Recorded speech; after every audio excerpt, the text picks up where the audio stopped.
when they put the body down at the mouth of that first Christian church, which still stands there today at Bagamoyo, over 700 freed slaves walked past that bundle that was Livingstone, and they paid their final respects to a man who'd called it the open sore of the world and spent his life fighting that ugly trade.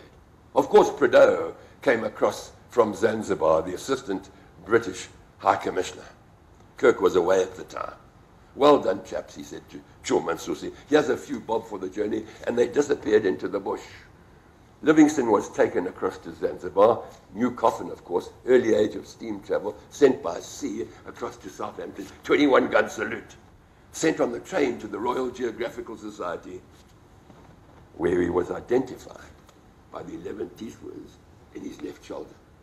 They say there was no standing room in Westminster Abbey that day. Paul Moll was chock-a-block.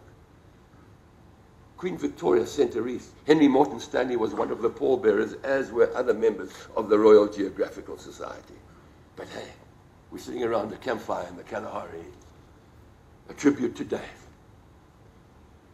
And so when we took off around the world following 23 degrees 27, the Tropic of Capricorn, it was fitting that we called our two Land Rovers Chuma and Susi. It's getting late. The stew pot's empty. The bottle's empty. It's time almost to go to bed. But please remember my thoughts after having gone 448 days around the outside edge of Africa. People say, how the hell do you cross those borders? 33 borders really means 66 crossings, doesn't it? Like, Congo, Brazil, the Congo, DRC, Western Sahara at the moment is a real tough one because, Morocco really doesn't like us. So when you come out of the Sahara, now you can go to Morocco, great as a tourist, fly in, that's fantastic, fly to Casablanca, go up to Marrakesh. But, when you come out of the Sahara from Mauritania, especially when those 4 blokes had just been shot by Al-Qaeda and they cancelled the Paris-Dakar rally, and you've been sort of in that situation, they don't want us because South Africa is one of 72 countries that recognizes Western Sahara, which is the last remaining colony in the world, stolen from 200,000 people that call themselves nomads of the desert. We'll sort them out in 10 days, said the Moroccans and the Mauritanians. 360 Moroccans marched on this little nation, carrying the Quran and the green flag. Not many people know about it. Today, 156,000, mostly women and children, live in a camp behind a sand berm that's more than 2,000 kilometers long, given sanctuary by the Algerians in the south of Algeria. I remember taking the calabash down there. How could we cross Western Sahara and meet the indigenous people? So, up Western Sahara, Morocco, Tangiers.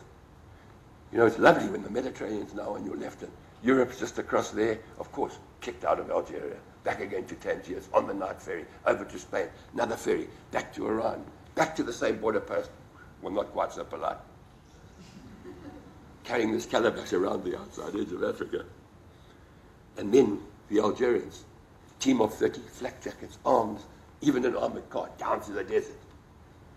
The Scroll of Peace and Goodwill, signed by Archbishop Desmond Tutu, signed by Nelson Mandela, has been now been signed by more than 5,000 people that live around the outside edge. And one of those people was the president in exile, who gave me this banger of Western Sahara. And we were able to take loads of deflated footballs with 2010 South Africa World Cup and give them to these kids. And then making our way back to South Africa, 448 days, kissing the tar as we entered KwaZulu. Oh, my bebo. Do you know how beautiful our own coastline is? Cozy Bay, the 4 lakes, the highest vegetated sand dunes in the world, Lake Sabaya, Cape Vidal, coming down the coast, the Zulus, following the Ponderland coast, the sardines running, the whales, and the Gulf, standing at De Hoop Nature Reserve, looking all the way in one sweep of the eye, from Infanta all the way down to Arniston, knowing that 40% of the world's southern right whales breed right there in that single bay. Following the light, determined to empty this calabash on Madiba's birthday. And the message I've got for you, ladies and gentlemen, friends, the last story from around the fire, and I'll reiterate it one more time. No place quite like Mama Africa, and no place quite like South Africa. Thanks, Nikki. Thank you for sharing this fire with me.